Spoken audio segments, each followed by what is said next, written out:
Once unleashed, the lava rolled down my chin, forming rivulets on my bruised shoulders, lingering on the flat stretch of my chest, circling my nipples, snaking downwards towards my waist, pausing at my navel before entering me and meandering through my veins and entrails, licking and probing its way to the seat of my manhood, where the blood boiled, anarchic and self-willed, in total disregard of the tight restrictions which the secret agent had so mistakenly imposed upon himself.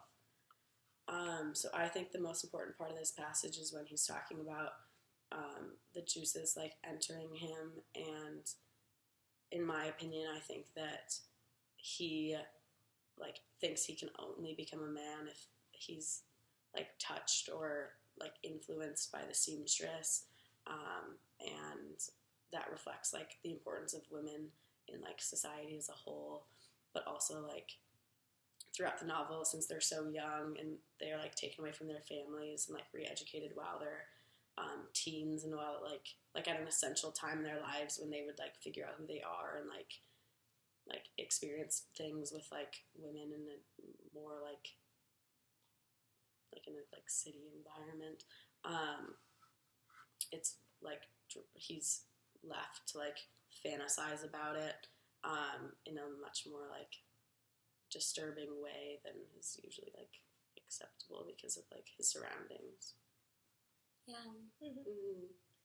And another theme that I thought was really prominent in the book, I forgot my copy, so I'll just look at this for now, was it was about jealousy. And I think there's this big thing because both Luau and the author, the narrator of the book for the most part, are in love with like the little Chinese seamstress. I think the narrator has a little bit of jealousy for his friend, but it's overpowered by like his loyalty to his friend and their relationship, especially because he's in a village with his friend. He's the only one he knows from the city. Like, to act on that jealousy would be even more destructive to that relationship than like in a normal setting. So there were a couple quotes that I thought that exemplified this. One was on page 172. So this one was when, sorry, let me get to the page. So this is basically, it talks about, it's when he takes the little Chinese seamstress to the doctor to get an abortion, and he lies about it, and he's like, will you help my girlfriend? So he says to the doctor, I have a proposition to make. If you can help my girlfriend, she'll be grateful to you for the rest of her life, and I'll give you a book by Balzac. So basically, there's a couple things within this quote which I thought like showed the theme really well. First of all, like the diction, he chooses to say like his girlfriend instead of like his friend or his sister or any other like form of relationship. And I think this shows like his desire to be with the little Chinese seamstress, and whether that's like real or fake, he like wants it to exist. And then the second thing that I thought was really important is that he's willing to give up like a book about like the book by Balzac, which is like his utmost like form of freedom and like escapism in a place where he's like restricted so much from like the knowledge and like this the like normal, like basically what his normal life was before. So the fact that he's like willing to give that up to help her, even though he's not in a relationship with her, is like kind of goes against what we normally would think of with jealousy, is that like jealousy leads to like anger or lashing out or like destruction, whereas this, it shows it leads to more of his like compassion towards her. Like he treats her extremely well, he does her laundry, all of these, even though he's not in a relationship with her, and at the same time he doesn't resent his friend because he loves the Chinese seamstress, but he also loves his friend in a way, even though he doesn't like outright express that. And I think like his love for his friend means that he will not act on that. That's also shown on page like 152. Sorry, it's a pretty short quote though. Okay, so on 152 he says, I long to ask if I might kiss her red nails when I return the next day as a reward for my artistic art endeavor, but the pink scar on her finger brought me down to earth with a thud. So the pink scar is like a symbol of his Luau's relationship with the little Chinese seamstress, because she got it when she was like getting his keys, which is like part of their like thing basically. And it's like that reminds him and like gets him out of his fantasy with the little Chinese seamstress. So it shows how like his loyalty to his friend overpowers his jealousy for his girlfriend essentially. Definitely. Sorry, I think it's interesting how it combats the traditional sense of jealousy, because usually it leads you to negative actions.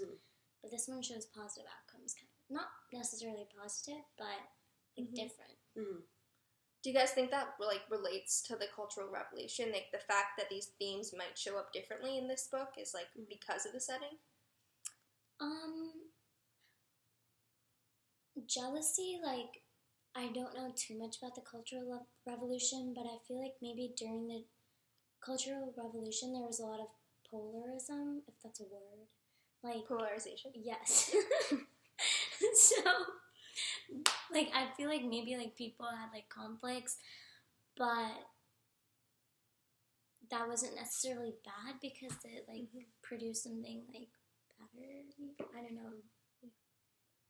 I definitely think freedom does, and gender is something that's, like, persistent throughout, just, like, society in general, you know? I mean, you could definitely look at this book through a gender lens, I think. I mean, going off of that and kind of talking about the Cultural Revolution, so how do you guys think, like, this book and, like, the themes within it, like, apply to today, even though, like, the Cultural Revolution was something that happened, like, 50 years ago? I think that, like Russia, for example, also went through, like, the communism thing, and I think a lot of these themes are also present there.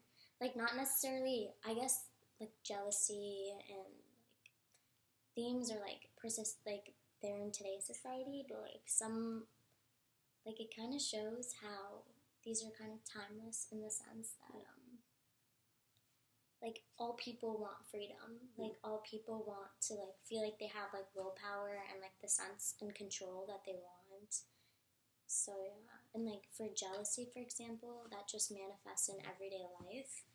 So, but it doesn't necessarily have to be a bad thing. Like, you can spin that in a good way and, like, kind of how you talked about, like, loyalty overpowers jealousy.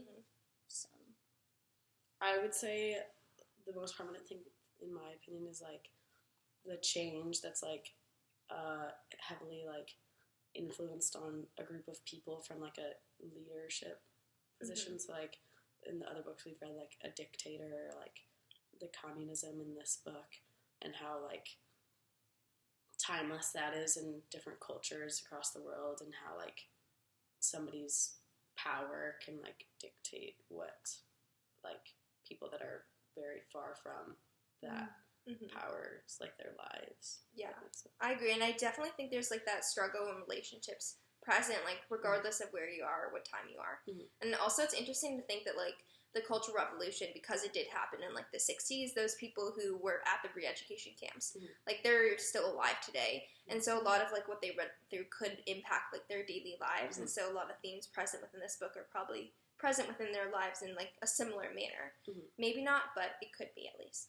Also, I thought it was interesting how you said, like, leadership roles, because that kind of ties back to, like, loyalty, because, like the charismatic leader, whoever, has a lot of influence over you. So, like, even if you have, like, negative whatever, like, anything, usually, like, that, like, idealization you have of this, like, person, like, overpowers everything else.